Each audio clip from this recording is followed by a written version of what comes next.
이사야서 11장 1절에서 2절 우리 같이 합독하시겠습니다. 시작. 이새의 줄기에서 한 싹이 나며 그의 뿌리에서 한 가지가 자랄 것이라. 주의 영이 그의 위에 머물리니 지혜와 명철의 영이요 계획과 능력의 영이며 지식과 주를 두려워하는 영이라. 아멘. 자, 예수님께서 탄생하실 것에 대해서 예언을 하고 있죠. 이새의 줄기에서 한 싹이 난다라고 하니까 분명히 예수님은 다윗의 후손 중에 나타날 것이다 라고 이렇게 예언하고 있습니다. 왜냐하면 이새는 다윗의 아버지잖아요. 이제 훗날 그 줄기 속에서 한 싹이 난다라는 것은 지금까지 있던 나무, 그러니까 여기에 이제 이렇게 성경은 설명이 되는데, 침례 요한이 와서 열매 맺지 않는 나무가지마다 도끼로 찍어서 불에 던지리라 라고 했죠. 이제 그 잘린 거기에다가 새 싹이 난다, 새 순이 돋을 것이다, 이렇게 얘기하는 것입니다. 그런데 지금 이제 2절에 있는 이 말씀은 지금까지 하나님께서 일했던 방식이 아닌 새로운 방법, 그것이 뭐냐면 하나님의 영으로 충만하게 해서 예수님께 이 사역을 맡길 것이고, 또 예수님은 성령이 충만하셔서 이 사역을 마무리하게 될 것이다.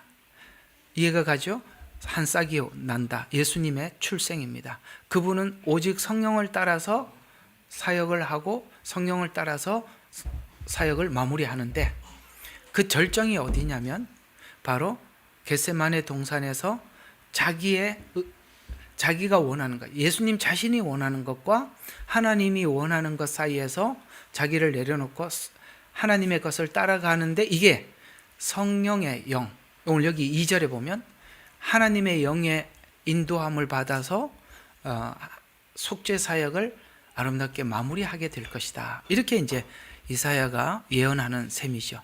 그래서 오늘은 여기 보면 성령님께서 예수님과 함께 하셔서 예수님은 그 사역을 마무리를 완벽하게 하셨다면, 오늘 우리에게 주시고자 하는 하나님의 교훈은 우리 모두도 하나님의 영에 따라서 그 인도함을 받아서 사역을 하게 될 때, 사실 예수님 앞에 수많은 자기와의 싸움, 또 사람과의 갈등, 부딪힘, 이런 것들이 계속 밀려왔습니다만, 그걸 완벽하게 할 수 있었던 것은 바로 하나님의 영의 인도함을 받았는데, 겟세마네 동산에서 했던 절정이 뭐냐면 하나님의 영의 인도함을 받기로 완벽하게 결정한, 그래서 이제 그 다음부터 찾아올 수많은 시련들 있죠. 빌라도 뜰에 섰던, 그 다음에 빌라도에게 마지막 판결을 받는 자리, 그리고 골고다에 올라가서 십자가에 지는 이 전체를 하나님의 영의 인도함을 받았다라고 오늘 우리에게 말씀하셔서 저와 여러분에게 주어진 인생이 어떻게 하면 하나님 앞에 드려지고 완전하게 인도함을 받을 수 있을까?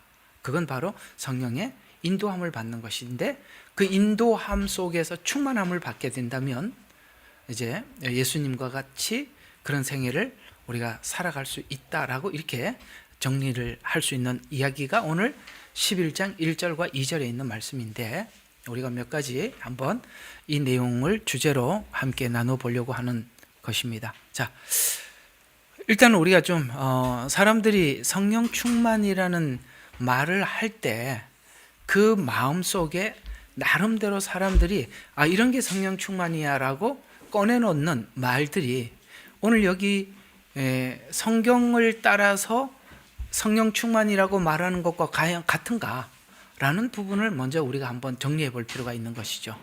여러분, 성령 충만 이런 말들을, 그런 말을 우리가 쓰기도 하고 누군가는 성령 충만해야 돼 하고 이게 성령 충만에 대해서 우리에게 강조한 적도 있었잖아요. 그러면은 대체적으로 제가 볼 때는 사람들이 성령 충만 이랬을 때는 두 가지 뉘앙스가 있는 것 같아요, 마음에. 첫 번째는 뭐냐면 체험 중심적, 이런 게 이제 밑바탕에 깔려 있는 것 같습니다. 자기가 성령의 체험을 많이 하면 그것이 자기에게 충만해져 있다, 이렇게 이해하시는 분들이 의외로 많은 것 같아요. 너무 이렇게 성경에 대한 이해가 좀 부족한 겁니다. 그것은.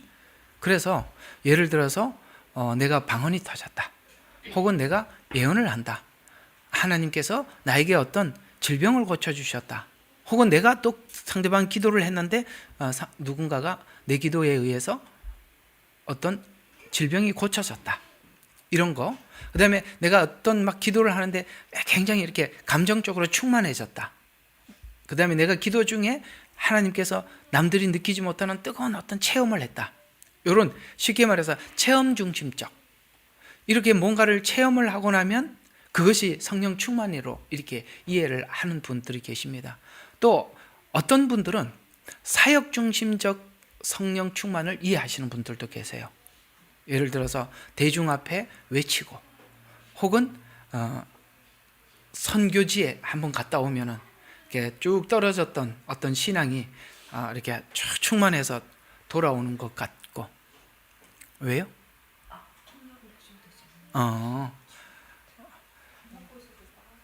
네, 그런 것처럼 또 누구는 하나님의 영이 충만해서 누구한테 말을 하면 사람들이 거기에 굴복하고, 흔히 말하는 카리스마라고 이렇게 표현하는 표현들, 이 카리스마는 그런 게 아니거든요. 자, 이렇게 성령 충만을 이렇게 일단은 마음에 두고 말을 하는 경우들이 많아요. 자, 하나는 뭐라고요? 체험 중심적인. 두 번째는 사역 중심적인.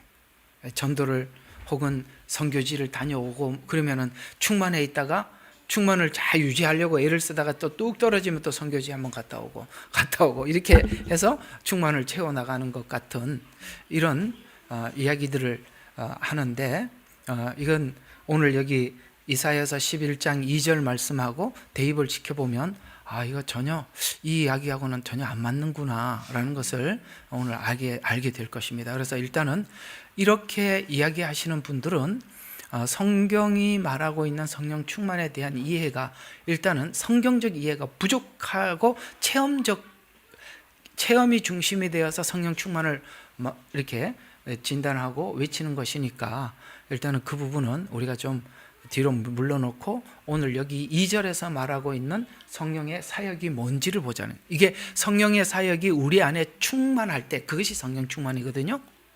여기 있는.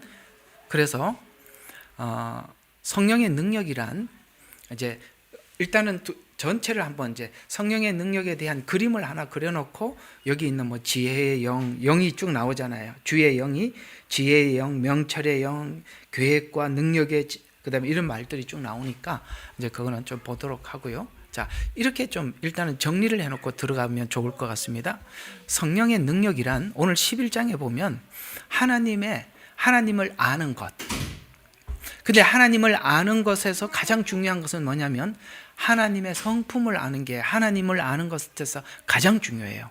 왜냐하면 하나님 자신이 우리에게 당신을 계시하실 때, 가장 먼저 계시하실 때 뭐라고 계시하셨냐면 여호와로라 여호와로라 나는 은혜롭고 자비롭고 은혜가 풍성한 하나님이로라, 이렇게 말했거든요. 이해가 가죠? 여호와로라 여호와로라, 죄 짓는 자는 결코 용서하지 않는 아주 심판의 여호와로라, 이렇게 표현하지 않고 은혜롭고 자비롭고 사랑이 많으신 하나님이다, 이렇게 하나님 자신을 계시했으니까, 하나님은 가장 먼저 자기를 꺼내놓고 싶은 것 중에 하나가 뭐냐면 하나님의 성품이었던 거죠. 그렇다면 성령 충만이라는 뭐냐라고 물었을 때 가장 먼저 우리가 이해하는 것은 하나님의 성품을 우리 안에 채우는 겁니다. 그래서 하나님을 알고 하나님의 성품에 맞는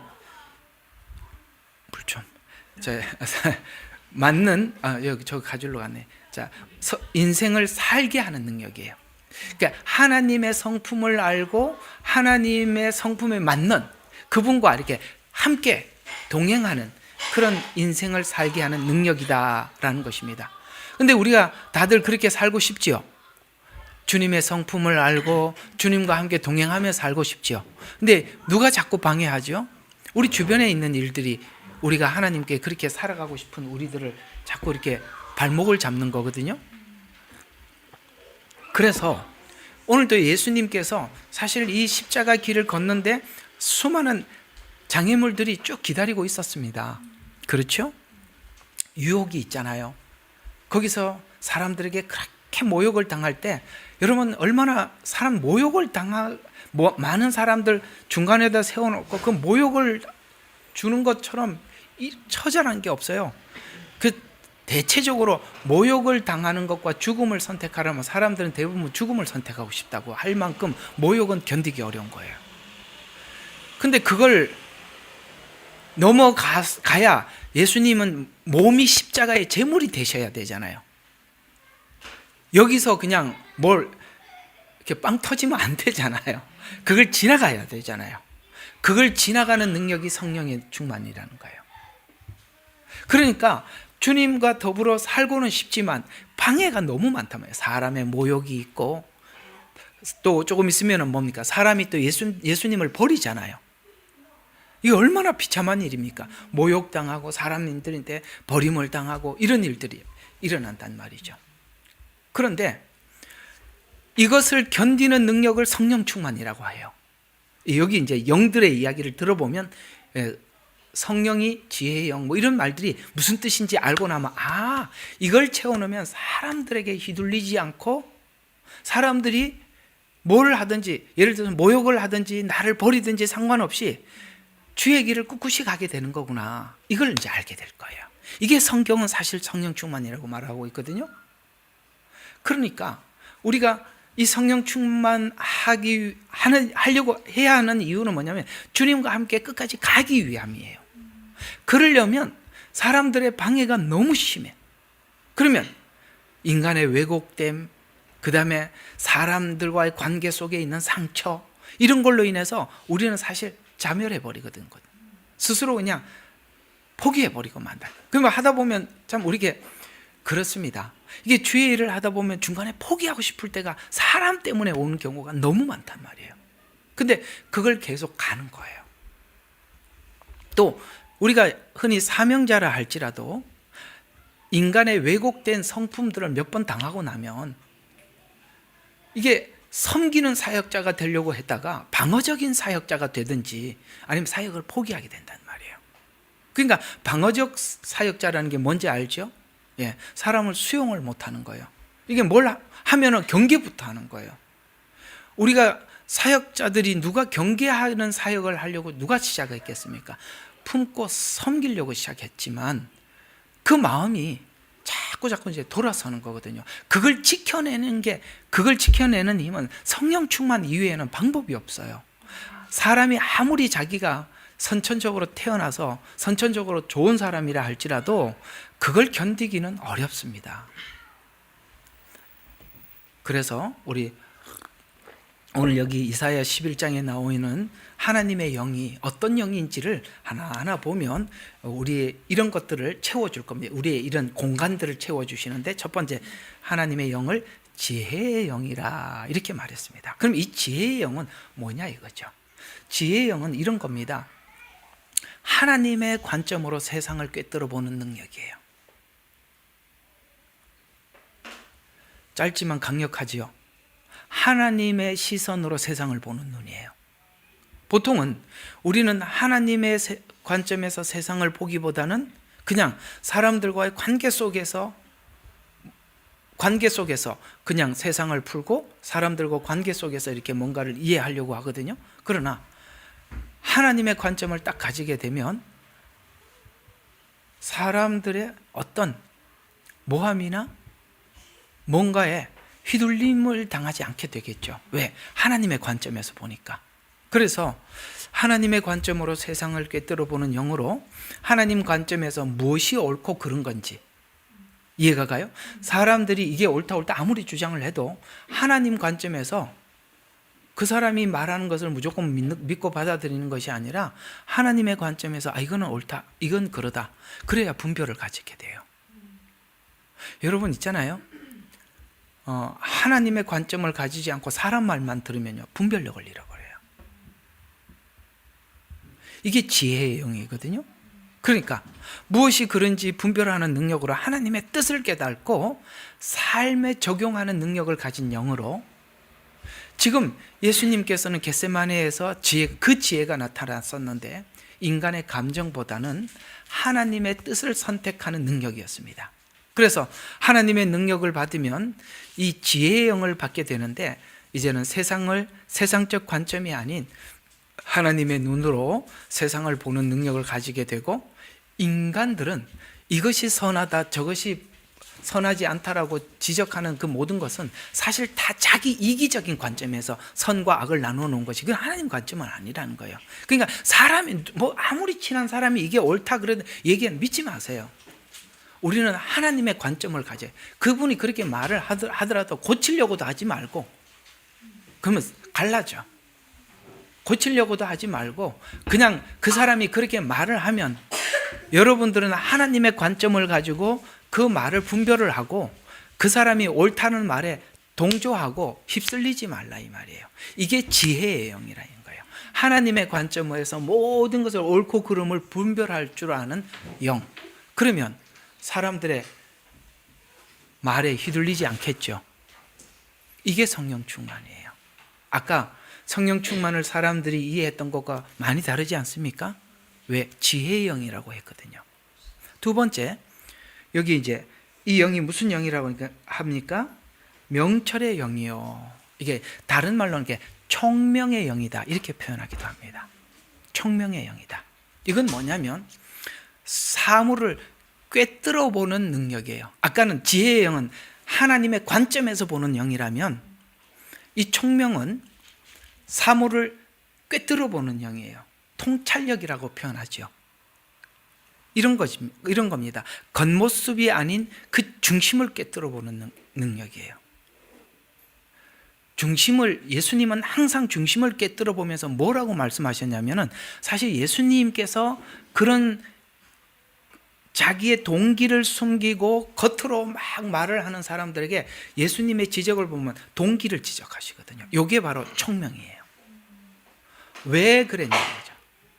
진짜 이유는 뭐냐 이거죠. 이게 총명의 영이에요. 이해가 가요? 사람들이 무슨 사건을 벌일 때는 사건은 그냥 바깥에 드러난 어떤 사건은 바깥에 드러난 행위지만, 맞죠? 드러난 행위지만 진짜 이유는 다른 데 있는 거예요. 쉽게 말해서 이런 말이 있잖아요. 괘씸죄. 괘씸해서 뭔가를 하는데 사건은 있어. 그러나 실제는 괘씸한 거야. 이해가 갑니까? 그러니까 이런 것처럼 그 동기와 중심을 꿰뚫어 보는 영이에요. 그러니까 이걸 보고 통찰력이라고 하는데요. 겉모습이 아닌 중심을 꿰뚫어 보는 능력으로 사건 속에 숨어 있는 하나님의 뜻을 관찰하는 능력으로 예수님은 그걸 너무나도 잘 봤어요. 그래서 사람들에게는 모두가 바리새인들을 존경했지만 예수님은 그걸 꿰뚫어 보시고 독사의 자식이라고 말씀을 하셨고, 가룟 유다가 돈을 들고 다녔지만 그 마음 중심에 왜 그렇게 하는지 알고 보셨던 것입니다. 이게 바로 총명의 영이고 이것이 바로 성령 충만한 자들은 이해가 갑니까?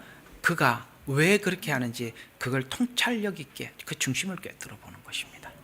그 속을 아는 능력, 종교 지도자들의 위선을 꿰뚫는 능력, 제자들의 연약함을 아시는 능력으로 명철의 절정은 죽음 뒤에 있을 구속을 꿰뚫어 아는 능력. 이게 무슨 뜻이냐면은,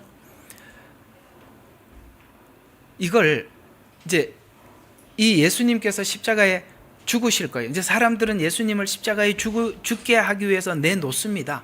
그러나 예수님은 사실은 죽어야 될 이유가 전혀 없으면서도 그들이 하는 대로 그냥 이렇게, 그들이 볼 때는 자기들이 원하는 대로 예수님이 끌려가는 것 같아 보이지만 예수님은 그 자리로 자진해서 그 사람들의 그 악한 거기에 자기를 이제 몸을 맡기고 휩쓸려 가십니다. 왜요? 죽음 뒤에 뭐를 보는 겁니까? 그 뒤를 보는 거잖아요. 부활을 보는 겁니다. 이해가 가죠? 우리는 우리에게 찾아오는 마치 예수님을 괴롭히는 그 수많은 사람들을 통해서 예수님 자신이 그렇게 휩쓸려 가는 것 같지만, 그러나 지금 예수님은 이 총명의 영, 하나님의 영의 인도함을 받아서, 그들은 예수님을 죽였다고 생각하지만 예수님은 그 뒤에 일어날 일들을 보는 것입니다. 이게 우리가 그 뒤에 일어날 일들을 보지 못하면 여기서 싸워야죠. 분노하고 일어나야죠. 맞지요? 그겁니다. 이게 성령 충만이에요. 우리가 세상 사람들에게는 볼 수 없는 아주 기가 막힌 실력입니다. 세 번째로, 예수님, 그 성령을 여기 이제 모략의 영, 이제 개역개정 쪽에서는 그렇게 표현했고, 여기는 이제 계획의 영이다 이렇게 표현을 했는데, 우리는 모략이라는 단어들 참 많이 들어왔는데 이 계획이라는 말들은 좀 생소해서 두 가지를 다 이렇게 적어봤습니다. 이것은 뭐냐면, 이 모략의 영이란 세상도 사단도 알아차리지 못하는 하나님의 구속의 경륜을 설계한, 하나님께서 어떻게 이 모든 사람들을 다, 유대인은 유대인대로 이런 방법으로 구원하고, 이방인은 이방인대로 이렇게 구원하고, 이해가 갑니까? 사도들은 이렇게 예수님을 부인하고 돌아와서 자책하고 회개하고 진짜 사도가 되고, 이걸 모든 그림을 알고 있는 거예요. 대단하잖아요. 우리는 그냥 닥치는 대로 가는데, 예수님은 완전히 다른 각도에서 이 상황들을 보고 계획하고 갔던 것입니다. 근데 예수님은 왜 그걸 어떻게 알 수 있었을까요? 하나님께서 말씀을 하셨잖아요. 하나님의 성경이 하나님께서 인류를 구원하기 위해서 어떻게 준비했는지 알고 있잖아요. 아니까 예수님 자신도 거기에 하나님의 뜻에 자기를 맡길 수 있었던 거예요. 그래서 결국 마지막에 뭐라고 외쳤죠? 아버지여, 나를 아버지 손에 의탁하나이다. 왜요? 하나님께서 죽음 이후에 부활을 계획하고 있다는 걸 알고 계셨거든요. 이건 성경에서 나오는 지식, 영이에요. 하나님의 계획을 알면 우리는 하나님의 계획에 우리 모든 것을 맡길 수 있어요. 그게 모략의 영이라고 하는 것입니다. 이 모략은요, 사단이 절대 알아차릴 수가 없어요. 성경은 그렇게 말합니다. 만약에 이 사단이 하나님이 이렇게 인류를 구원할 계획을 알았더라면 예수님을 살리려고 애를 썼지 죽이지 않았을 것입니다. 예수님을 죽인 것이 자기 대가리가 밟힐 줄을 생각도 못했던 거죠. 여러분, 사단은 머리라고 표현하지 않고 대가리라고 표현하는 겁니다. 알았죠? 그게 자기 머리를 밟을 줄 꿈에도 몰랐다는 거야. 이게 바로 하나님, 성경을 아는 자들이 하나님의 계획을, 성경을 안다는 것은 하나님의 계획을 안다는 거잖아요. 그걸 아는 자들만이 할 수 있는 반전입니다. 그럴 때 우리는 믿음과 십자가의 길을 무난하게 달려갈 수가 있는 것입니다. 자, 네 번째, 이 성령의 영을 능력의 영이라 이렇게 표현합니다. 능력의 영이란 하나님의 모략과 경륜의 뜻을 실제로 나를 통해 이루게 하시는 성령의 능력을, 나를 통해서 이룰 것이라는 것을 믿는 믿음. 그러니까 여기서 이제 설명이 좀 어려워지는 것 같은데, 지금껏 이제 하나님의 영이 이제 꿰뚫어 보기도 하고, 하나님 관점에서 세상을 보기도 하고, 하나님께서 계획한 걸 다 내가 알았어요. 그러니까 알면 뭐해? 나를 통해서 이루어야 되잖아.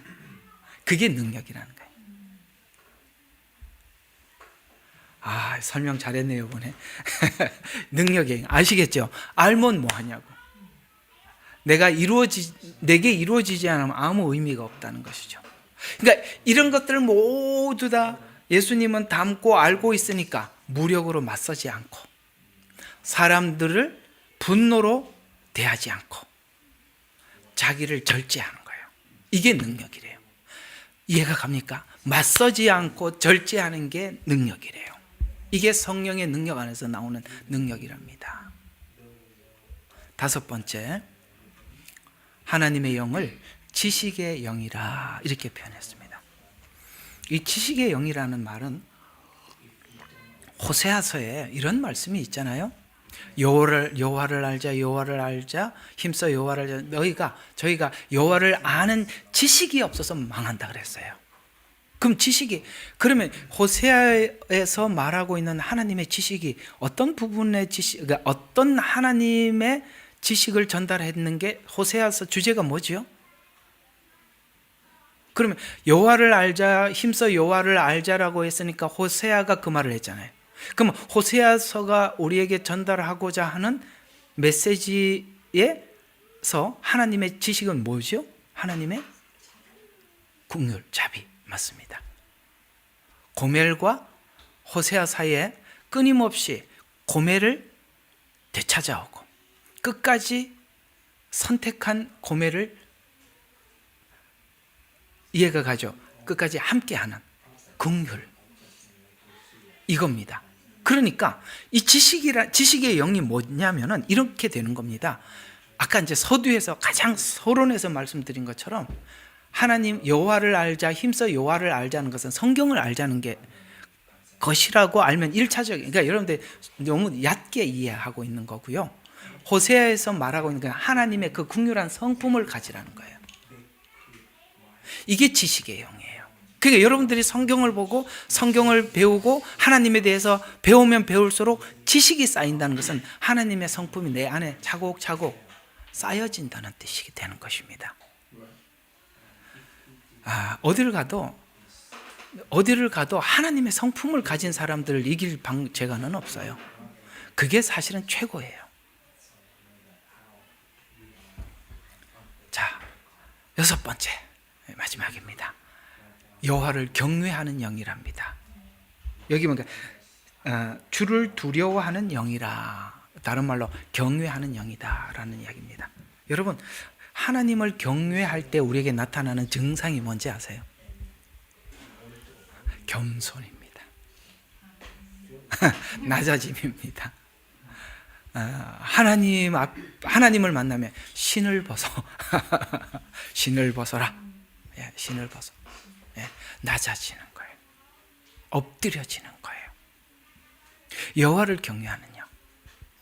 그래서 여호와를 경외할 때 높으신 하나님 앞에서 자기 자신을 낮추고 하나님을 높여 자기 뜻보다 하나님의 뜻을 그때 우선시 여기는 거예요. 뭐가 우선이냐? 우리 사실 살면서 우선 싸움이 많잖아요. 뭘 먼저 할 것이냐? 그러니까 하나님을 경외할 때 우리에게 나타나는 증상은 하나님의 것을 가장 우선시하는 거예요. 가장 먼저. 무엇보다 그게 가장 먼저 이렇게 되는 것이죠. 자, 오늘 여러분들과 함께 성령 충만에 대해서 쭉 말씀을 드렸는데요. 우리 정리를 하고 이야기를 한번 마쳐보려고 합니다. 지혜의 영으로 십자가 너머 영광을, 또 명철의 영으로 고난의 의미를 아시고, 또 모략의 영으로 하나님의 구원 계획에 예수님은 순종하셨습니다. 그러니까 예수님도 실제 육체를 입고 오셨기 때문에 우리처럼 약하단 말이에요. 육체를 입고 있다면 다 약한 겁니다. 이해가 가시죠? 그러니까 예수님이 울기도 하시고, 그 다음에 즐겁게 웃기도 하셨고, 그랬죠? 화도 내고 배고프고. 이게 왜 그래요? 육체를 입었기 때문에 그러는 거예요. 우리도 똑같아요. 우리는 우리 결심으로 갈 수 있는 길이 아니거든요. 하나님의 영으로 충만할 때만이 사람들로부터 오는 공격을 내 안에서 충분히 방어할 수 있는 것입니다. 그냥 그렇게 생각합니다. 아, 원래 이 일 하다 보면 이런 일도 생기는 갑다. 이렇게 생각하면 돼요. 또 하나 생기면 별일 다 있네. 이렇게 하면 되는 거예요.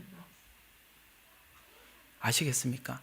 정말 해보니까 별일 다 있습니다. 그 별일에 빠지면 못하겠더라고요. 정말 별일에 빠지면 못해요. 예. 저는 정말 여러분들이 목사들이 뭐 잘하니 못하니 그런 얘기하지 말고 목사님들 좀 위로하세요. 제일 불쌍하고 비참한 게 목사들입니다. 실컷 쥐어 터지고도 말도 못해요. 맞았다고 말도 못해요. 나는 어떤 목사님이 용감한 한 목사님 만났는데, 그분은 그래도 한 번은 그런 일이 한 번 있어서 그 교회에 와서 너무너무 괴롭히는 진짜 그 하나가 있어가지고 도저히 안 돼서 하루는 이제 예배 마치고 이제 차량 운행한다면서 지하실로 이제 저 주차장으로 내려가면서 기도했대요. 하나님, 제가 오늘 딱 10분만 모시고 목사씩 내려놓겠습니다.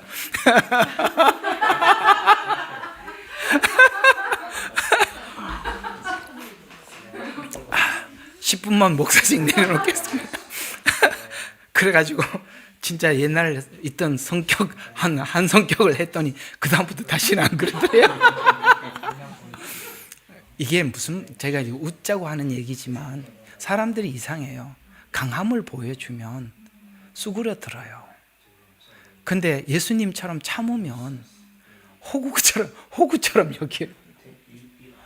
그러니까 그걸 끝까지 간다는 게 얼마나 어려운지 몰라요. 그 목사님은 그래도 한 번은 그런 일은 하고 갔잖아. 그죠? 그러고 싶을 때가 얼마나 많은데 계속 이런 사람들이 우리가 권투로하면은 잽도 맞고 한번 뭐죠? 아파트도 맞고 한번 다운되고 이러면 어떻게 온전히 서겠어요? 근데 그걸 맷집을 키우는 게 성령 충만이래요. 우리 성령 충만해서 완주합시다. 성령 충만은 그냥 기도 많이 해서 감정이 충만한 게 아니라 이렇게 하나님의 것으로 쭉 가득 채워놓는 것입니다. 자, 기도하겠습니다. 하나님, 오늘은 정말 성령 충만이 절실히 필요하다는 것을 하나님 앞에 구합니다. 참고 견디고 아버지 하나님, 밤을 지새도 하나님, 우리가 늘 마음속에 인간인지라 갈등이 있는 건 사실입니다. 그러나 아버지 하나님, 예수님께서 그 겟세마네 동산에서 또 빌라도 뜰에서 겪었던 일들이 무엇인지 조금이라도 맛보게 하시니 감사합니다. 그것을 맛보지 않으면 우리는 말은 언어로는 외쳐도 가슴은 비어있는 외침이 될 것입니다. 하나님, 이 시간을 통해서 우리 속에 더 알차게 주님의 성품으로 채워주시고, 우리가 아버지 하나님 빈 껍데기처럼 외치는이 아니라 속 깊은 곳에서 그리스도의 사랑을 외쳐댈 수 있는 하나님의 종들이 되게 도와주시옵소서. 예수님 이름으로 기도드렸습니다. 아멘. 예레미야의 눈물은 시대에 맞는 말씀 선포와 변질되지 않은 순수 복음을 외치고 있습니다. 함께 연결되어 하나님께 예배드리며 이 마지막 때에 하나님께 쓰임받길 원하시는 분은 카카오 채널로 연락 주시면 연락드리도록 하겠습니다. 고정 댓글에 채널 경고와 착제에 대비한 예비 채널과 제2채널 링크를 올렸습니다. 이 채널 또한 구독 부탁드리겠습니다. 감사합니다. 우리는 역사상 가장 중요한 시점을 지나고 있습니다. 하나님께서는 하나님의 일을 하시기 전에 사람을 준비시키셨음을 우리가 알고 있습니다. 하나님 말씀은 마지막 때에 대추수, 대부흥의 때가 있다고 분명히 예언하고 있습니다. 아멘. 하나님의 말씀이 그대로 성취될 것을 믿습니다. 예레미야 눈물은 잠자는 교회와 영혼을 깨우기 위해 노력하고 있습니다. 이 가슴 뛰는 일에 함께 하길 원하시는 분은 카카오 채널로 연락 주시기 바랍니다. 당신은 위대한 하나님의 사람입니다.